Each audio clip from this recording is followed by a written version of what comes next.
Dear colleagues of the weekly Dartscast, there's only one man whose name can and should be on this very trophy. And that, of course, is my main man, Co Stompe. It's not Co Stompe, it's Co Stompe. As long as you know it, Thank you. Hello and welcome to a new episode of the Weekly Dartscast, sponsored by Dartwolf. I'm Alex Moss, joined by the darts statistician I've not checked in a while, but I'm assuming he is still the darts driver king. It is Mr. Burton DeWitt. How are you doing? Yeah, well, I've gone for the first time in a while, went for runs 2 consecutive days. So you know what? I think I've earned or re-earned that title. I'm doing all right. How are you, Alex? Well played. Yeah, I'm doing all right. Thank you. It's week 2 of hotel life for me up in Bolton. I'm actually missing the evening entertainment in the hotel bar to do this call. We had a Scouse singer last night, bit of Frankie Valli, Kenny Rogers. I'm not sure he's performing tonight, but I'm sure it's not going to be as good as chatting darts with you. And it is the World Cup week, isn't it? The PDC World Cup of Darts gets underway later today. When you're listening to this, it's a revamped World Cup. We've got a group stage to start, 40 teams, pairs all the way through. Some of those changes, particularly the pairs, is what a lot of darts fans have been asking for this event for a long time, but now it is finally here. How excited are you for the World Cup this year? I mean, I've always been a fan of the World Cup, even though I've not necessarily been a fan of the format of the World Cup. I mean, if we go back, the first tournament that I ever watched that wasn't the World Championship was, in fact, the World Cup back in 2013. Back then, the World Cup was still held in early February. So it was the first televised event after Q School, the first televised event after the World Championships. And I just watched the World Championships for the second time, and I decided, you know what, let me actually follow the circuit. And the World Cup was that event. And I remember because it was Super Bowl Sunday in the U.S., so it became a day where, even though I was in law school at the time and should have been reading for classes, I spent the entire day watching sports. I watched the quarterfinals, semifinals, and the final of the World Cup all day, and then that night went to a party. That really, I could say that the World Championships from those previous years is what got me into darts, but it was the World Cup that had me stay. It had me actually decide I'm going to watch everything. And that year was, of course, the year Belgium made it to the finals with the Huybrechts brothers. They gave England a bit of a scare in that final. They won the second match. Kim Huybrechts whitewashed Adrian Lewis. But in the end, England got the best of Belgium 3 matches to 1. And I ended up watching all the other televised events that year. And, well, here we are now a decade later, and we've been doing this podcast for 7 years. So I think I stuck with the sport. But I've always enjoyed the World Cup. But the thing it was missing was the thing that made it unique: pairs play. The first round has always been pairs play. And if you remember back to 2013, in fact, there was a group stage back then, similar to there is now, and that was pairs play. But then once you got into the latter stages, there just wasn't as much pairs. There was only pairs from the quarterfinals on if the 2 singles matches were split. And in the final, it was only if the 4 singles matches were split. And that took away a lot of the uniqueness of the event. Now this year, we get what made the event different, what made the event potentially unique. And it makes me look forward to it even more. The players, they're wearing different shirts than we'll ever see them wear because they're representing their country. The players are representing their country. That alone should be something to mention. And now they're having to rely not just on their own skill, not just on their own talent, not just on their own bottle, but on that of their compatriot who they're standing next to on the walk-on, who they're standing behind, waiting for them to throw, waiting for them to hit. And it makes it really a team game. It's a team event, the only one on the PDC calendar. I'm really looking forward to the World Cup for that reason. This event is finally, I think, now what it should be.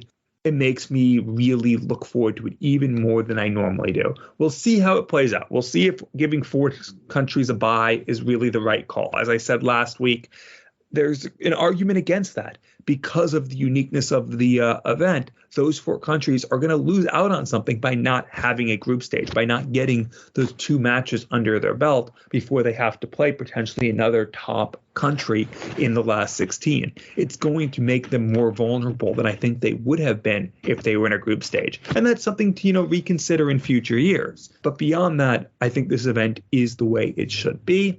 It can only get better from here. There'll be kinks that get worked out. Maybe eventually it will go up to 48 countries, in which case you can have all 16 seeds play in the group stage with 3 groups. Maybe that's where we're heading towards in a few years.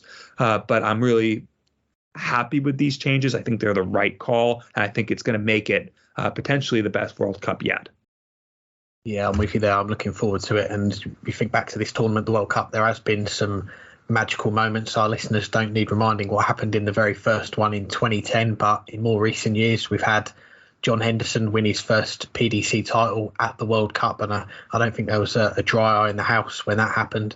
Also last year, Australia winning it for the first time, Damon Heta and Simon Whitlock, that was a special moment as well. But we've seen these moments in the World Cup, but there's always been that bit of nagging in the background, hasn't there, about the format, people wanting more pairs, and we're getting that this year. In fact, we're getting all pairs for this. There's no more singles matches, and I think that is an exciting part of this new World Cup. And we spoke about the changes when they were announced back in March, so it's been a long time for darts fans, for everyone to wait for this event to come round and to see how these changes are going to play out. And I think the reaction really to the revamp, it was met with a lot of thumbs up, a lot of Andrew Gilding thumbs up. Probably one of the most popular changes the PDC have made to one of their big tournaments for a long time. But now we're here. We're talking less than 24 hours before it gets underway. The lineup's confirmed.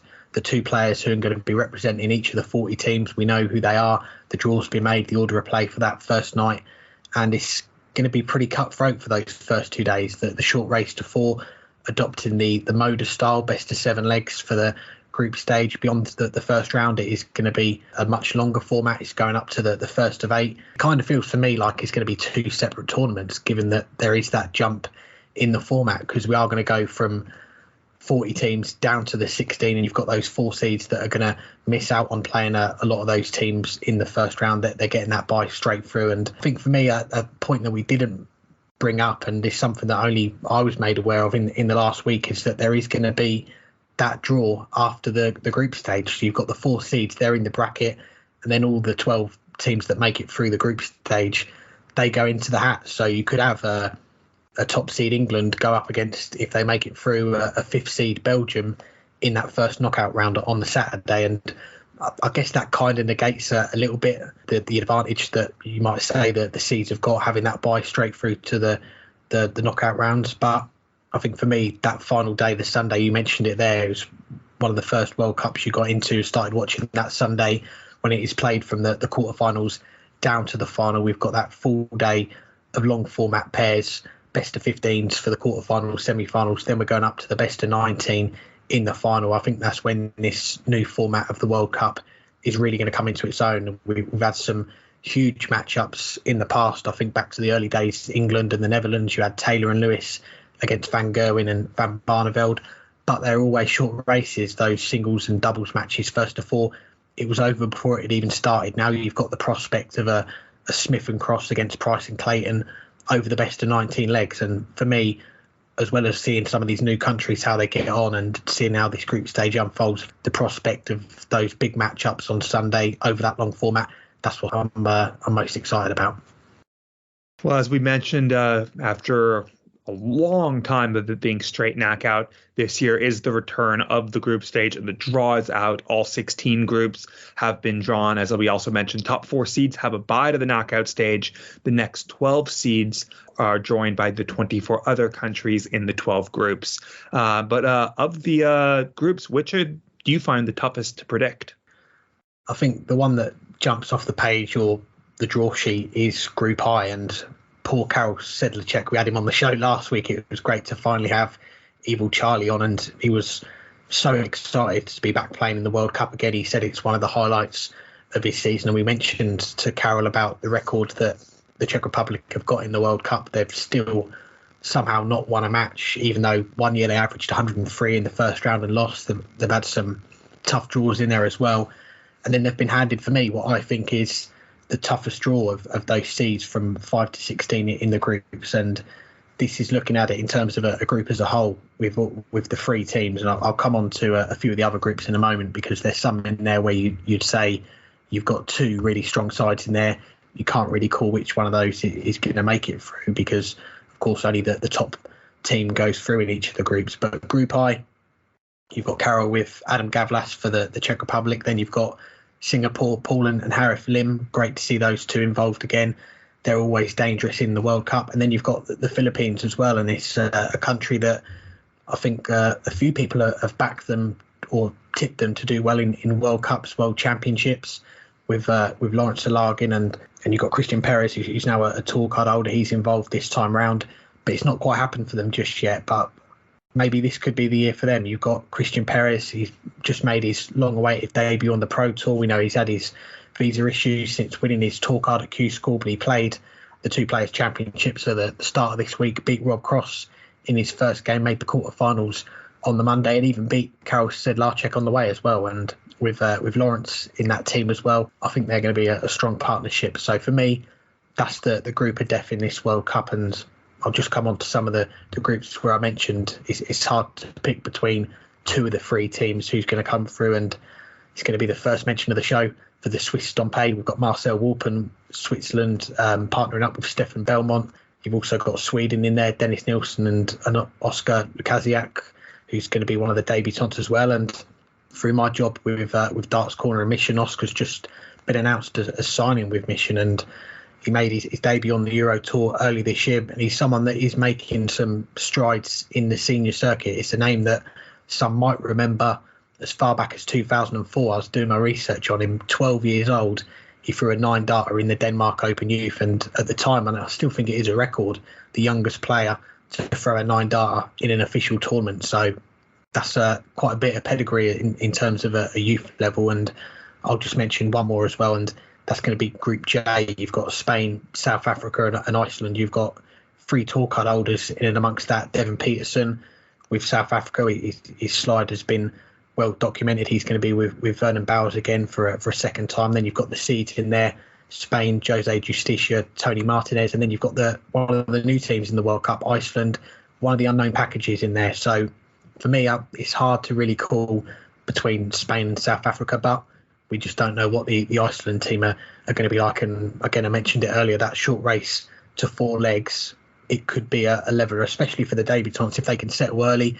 Maybe get a ton or a 140, and then your partner's thinking, wow, my partner's settled, let's try and do the same, so they can bounce off each other and give themselves that bit of confidence. So yeah, I think some of these groups, they are going to be tough to predict, and I think we are going to see a few upsets. Yeah, I'm picking some of the similar groups to you. I focused on, I mean, anything can happen, I should say. Like, even though I'm saying there are 4 groups that jump out at me as being the ones where the seed's most in danger, it doesn't mean that the seed can't get knocked out in the others. We've seen upsets in a group stage. Yes, you do have a little bit more flexibility. You can lose a match and still get through, but it's going to be tough, because if you lose, you're going to also need the team that beat you to then lose their other match. So there isn't as much flexibility in groups of 3 as there might be in groups of 4. And therefore, it really just takes one upset for a seed to go out. But some of the seeds do have relatively more kind draws. No offense to Gibraltar or Guyana. We have our guest here from Guyana, but Australia, the defending champs, Damon Hedda just won a title earlier in the week. They're clearly the favorites in that group. Group D, Thibault Trickle had a great run as a non-tour card holder at the week, and Jacques Lavre is now a tour card holder. So the French team is better than they would have ever been before, but the Northern Irish team's clearly the favorite there. And Ukraine, they're a great story, but I wouldn't say they're the team to beat by any stretch of the imagination. So there are seeds that are unquestionably on paper the favorites. So I picked out 4 groups where the seed may or may not be the favorite, but it is more wide open. I'll just go in order of the alphabet. Group F, I'm not just picking this group because the United States is in it. I'm picking it as well because there are question marks over the Austrian team.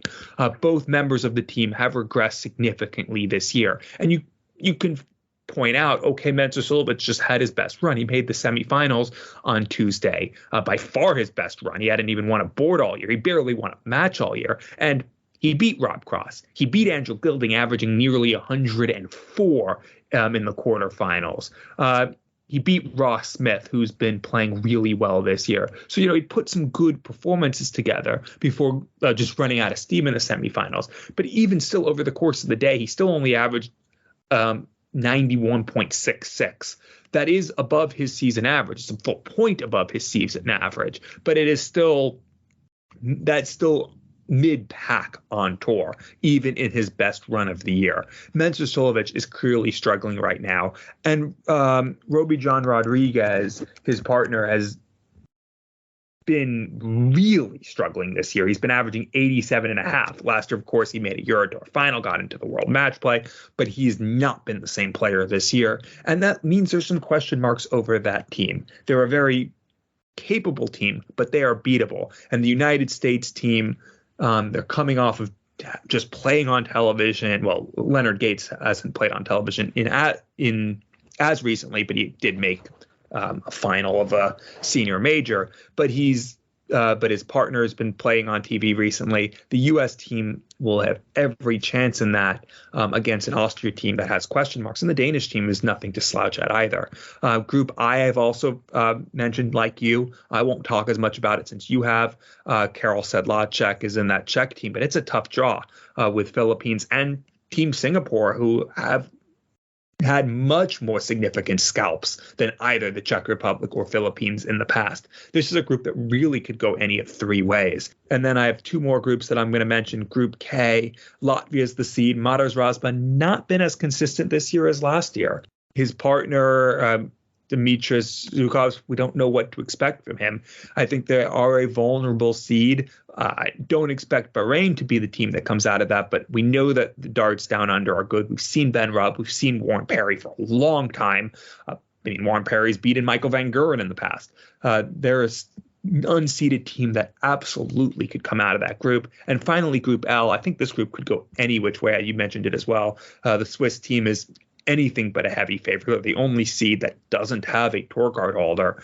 Sweden playing up in the Nordic Tour with Dennis Nielsen, Oscar Lukiziak. We've seen both of them play on television before. But the Italian team is also, Michel Toretta has seen him from time to time, and he's put up good shows. Don't know as much about Massimo Dante.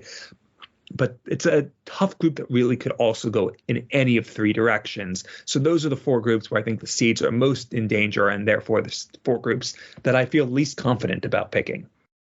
Attention all dart enthusiasts, this is ZR, your host from In the Mud Sports, and I have an exciting announcement for you. Are you ready to take your darting experience to the next level? Introducing In the Mud Sports, the premier online darts league for amateurs like yourself. We're not your typical darts league, it's an experience like no other. It's where you can showcase your skills, make new friends, and have an absolute blast. We have a vibrant community where camaraderie is key and darts meets pure enjoyment. Whether you're a singles player or love the excitement of team events, In the Mud Sports has got you covered. We are perfect for amateurs who want to have fun and improve their game along the way. It is your time to shine. Don't miss out on this incredible opportunity to elevate your darting experience and join 80 plus players from all around the world. Together we'll create unforgettable moments on and off the oche. You can catch all updates about where we are going live next through Twitter and Instagram at In the Mud Sports. See you guys there.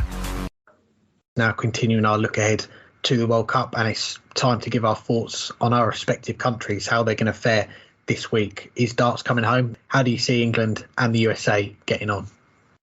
I just talked a little bit about the U.S. team. I said that that's a group that I think is the most difficult to pick, or one of the four that's most difficult to pick. But Austria is still the favorite in that group. U.S., I think, is better than the Danish team.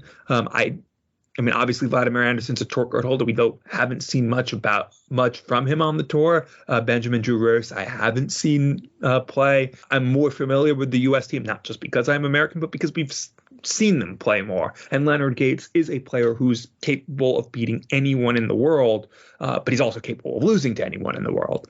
I think the U.S. team, though, should be better than Denmark, and then it all comes down to that match against Austria. I think Austria will be the favorite in that, but I think the U.S. has every chance. That said, even if they get out of the group, I can't really say how far they go.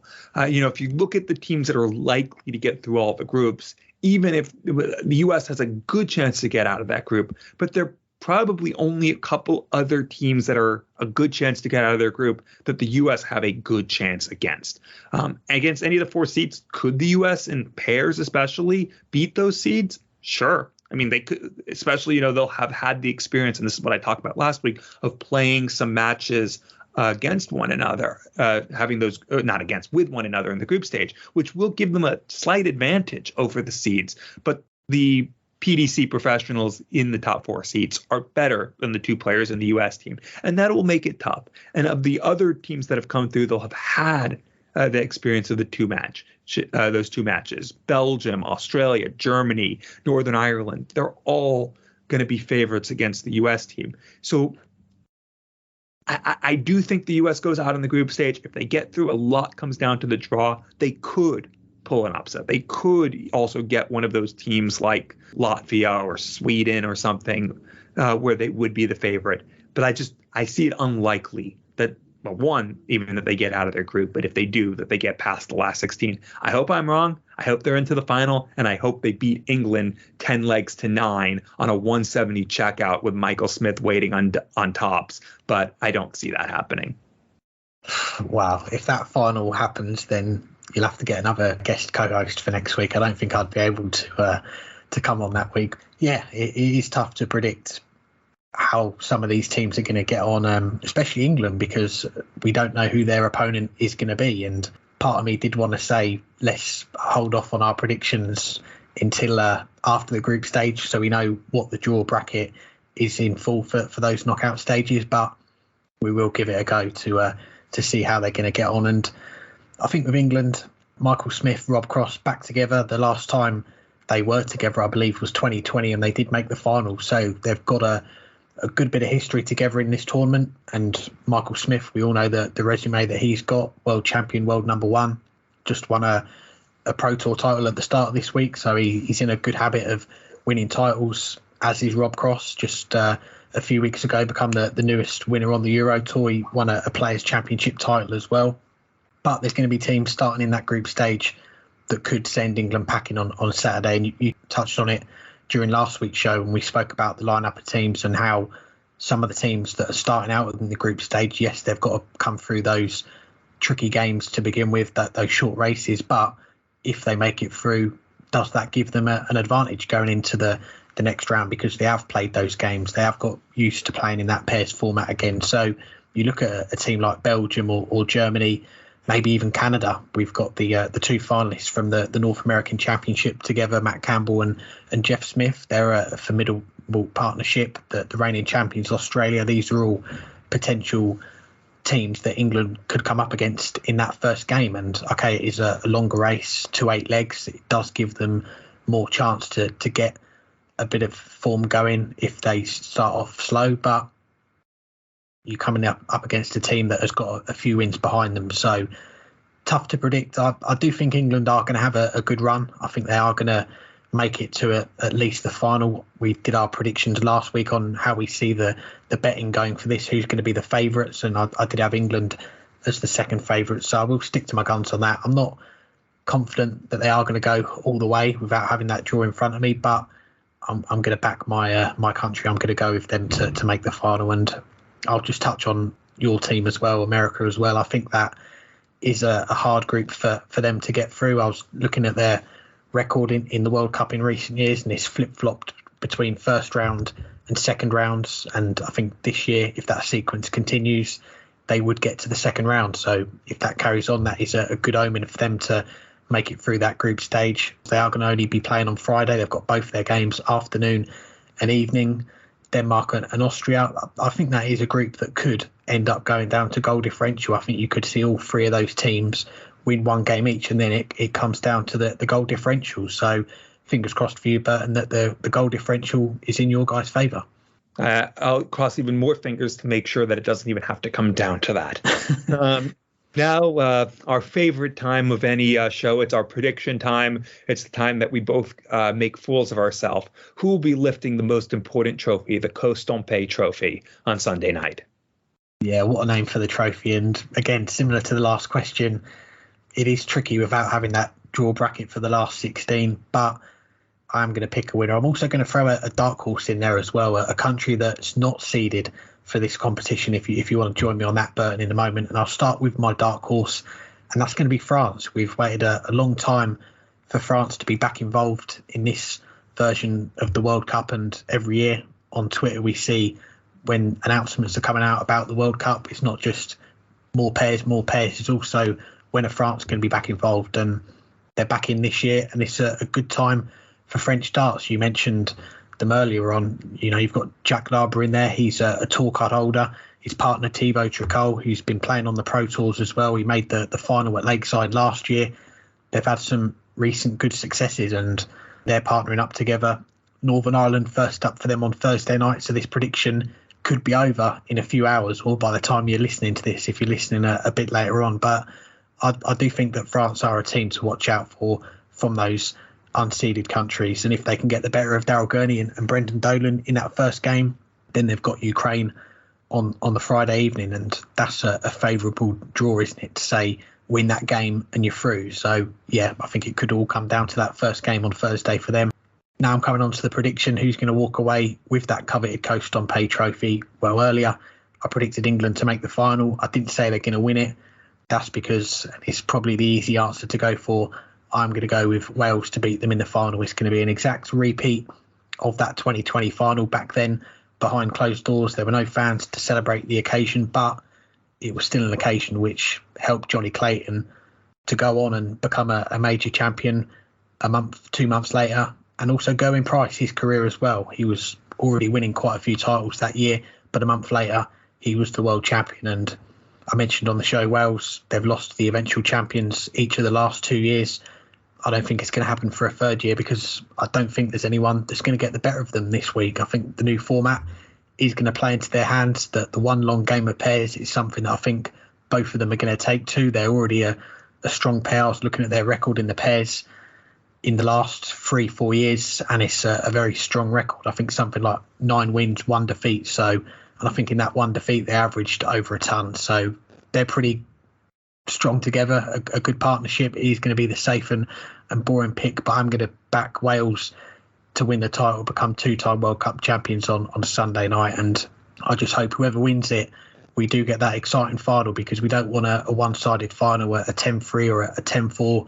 We want that drama. Previous World Cups, we think of that Australia-England one, the sudden death. Let's have a 10-8 or even a 10-9 like you predicted with America, and let's see it go down to the wire. Yeah, I mean, I guess it's guaranteed that Wales won't even get, well, obviously they're out of their group, but they won't get out of the last 16, because I'm picking the exact same thing you are in terms of who's lifting the trophy. I didn't have a think about which unseeded team is to be a dark horse, but since you challenged me to pick one, I will.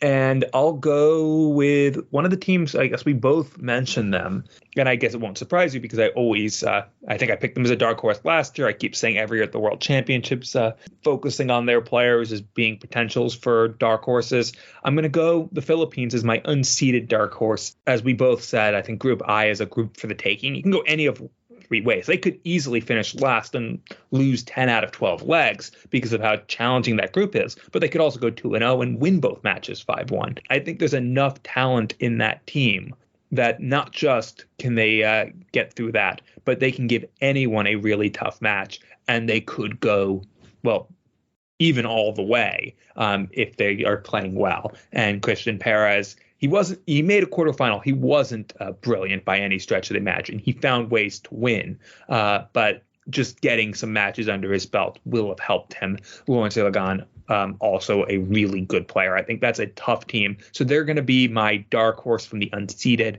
But as far as who's going to win it, you can't not pick Wales. Gerwyn Price, he only averaged 113 in one match on Monday against someone who made a semifinal the following day. He's still playing as the best player in the world because he is the best player in the world right now.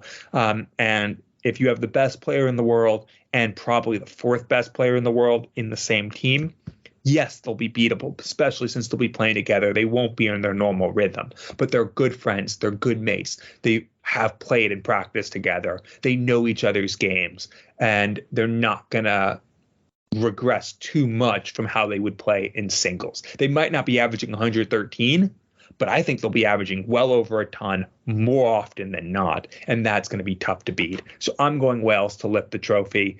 Will it be over England? I'll be different. I'll go for, we don't know what the draw is. This could end up being someone they play in the last 16, but I'm going to go for one of the teams that doesn't have a bye.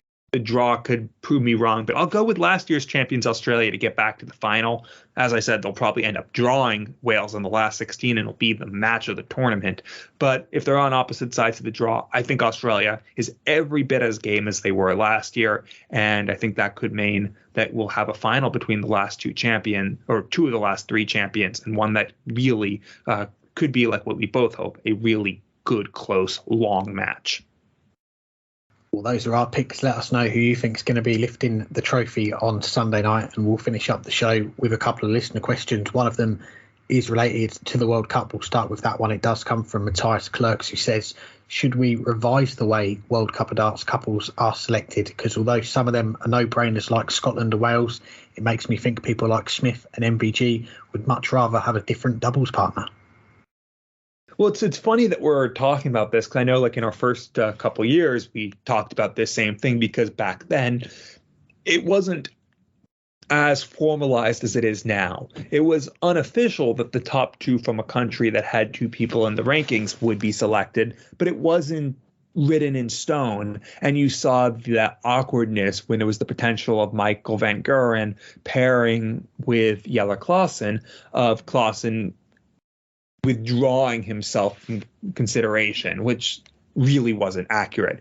Klaassen, I haven't been told this, but everyone knows this. Klaassen was told, you're not going to be partnering with Michael van Gerwen, and they found someone else to do it. And, also back then there was a lot of bad blood between Peter Wright and Gary Anderson, and Peter Wright, who was then ranked behind Gary Anderson, withdrew to not partner with Gary Anderson, probably under similar circumstances. So, like, this has been a thing before. But now that it's really been established that the top two are going to represent, I think that it's the right way to go about it. It's the most fair way. You earn your way in. And if you don't want to play with your partner, then it's you as the higher ranked player who would have to withdraw. And it's not written in stone, but I do think that's where the PDC is now going to lie on. It's much more of a meritocracy. If Michael van Gerwen gets stuck playing with someone he doesn't want to play with, then he needs to withdraw. And I do know he's withdrawn from this event, but that's due to injury. So I'm not saying that he didn't want to play with Danny Noppert, but I'm just saying in a hypothetical situation where where it's like it was 7-8 years ago, where he could be drawn with Jelle Klaassen or someone else he doesn't want to play for. I think the onus needs to be on the higher ranked player to withdraw, because it shouldn't be the lower ranked player. The second ranked player gets punished because the top ranked player doesn't want to play with them. They're a team. It's not an individual event. And if one of the players doesn't want to be on the team, then that player needs to be the one to step aside. I like how it is. I think it's fair. It's a meritocracy. So I wouldn't change it.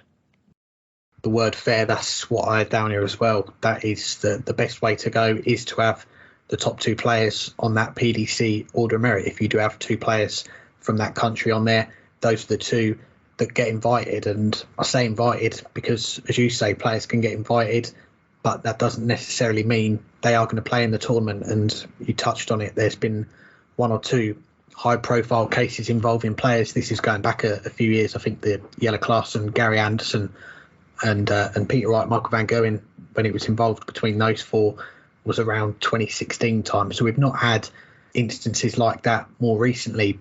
We've had pairs that have pretty much gone with each other all the time. And yeah, I think the best way is to have those top two. You don't want to change it where you've got the top player gets that pick and they get to decide who they go with, because you think of this event now as well, there's so much riding on it as well, not just to represent your country. This is the only event you can do that in the PDC. It's not like there's loads of other events like there is in other systems where you've got British International, Six Nations Cups, Europe Cups, things like that.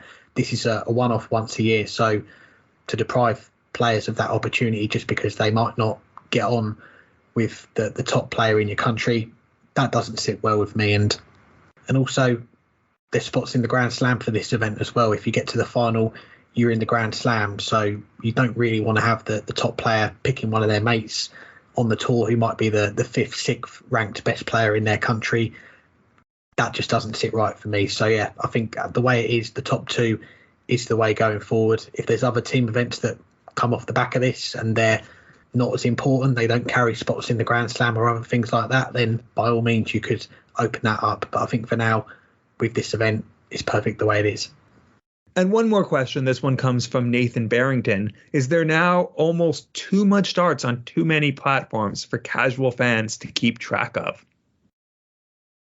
I don't think there is, because if you ask a casual darts fan, darts is only on for 2 weeks a year, and that's over Christmas and the New Year, the World Championship. It's not on for the rest of the year. But no, in all seriousness, I think casual darts fans, they are watching it during the World Championship. They might dip into the Premier League every now and then. Some of the other TV events that are on during the weekends, or the Sky major events that are on during a whole week, they might get caught into it and follow it during that week. So as far as casual darts fans, I don't think there's too much. I think there's probably just the right amount. In terms of maybe the more hardcore darts fans like ourselves, yeah, I think you could say there's a lot of darts now, isn't there? There's not just the PDC, and you can tally up how many days of darts that they put on during the year that you can either watch on TV or via streams, with the TV events, with the Euro Tours, with the Players' Championships, with the World Series. You've got the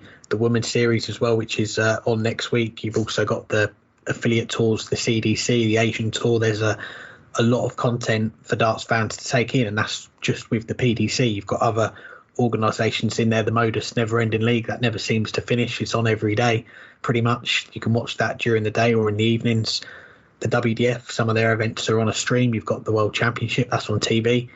There's a lot of darts there, and for me personally, I think more so now it's a case of you can pick and choose what you want to watch. So if you want to watch darts on a weekend, there is going to be something to watch 99 times out of 100. If you don't fancy watching it, you don't watch it. So for me, yeah, there's plenty of darts, but I think we'd rather be in this position where there is too much to watch rather than there not being enough, because if we were in that position, I don't think it would be a weekly Dartscast. I think it might be a monthly Dartscast instead. Yeah. I mean, who doesn't like to flip from the Asian Tour in the morning to the PDC Pro Tour in the afternoon to Darts Iceland in the late afternoon, and then finally on to some CDC action well into the night. British time, obviously. US time, just move everything back. Who doesn't like to do that and spend their entire Saturday, especially when it's beautiful 20 degrees outside and sunny? What better way to spend a day? No, I'm kidding. I do think there's a little bit too much for everyone to keep track, but that's because there's more opportunities for players now to play against people that are at their level, to lift their games and then go on and try to maybe make it on the PDC circuit. Darts is a global sport, and it is easy to put on events to attract players and to attract spectators to come and watch as players try to lift their game to the best they possibly can. I don't think the casual fan needs to be paying attention to most of things. I don't really pay attention at all to the Modus League, even though it probably is the second highest tour, or at least tour that doesn't just meet a few weekends a year. I think the Challenge Tour is probably the second highest overall, but they only meet 6 weekends a year. Modus League is going on year round like PDC. It's, I think, the second highest, ahead of WDF at this point.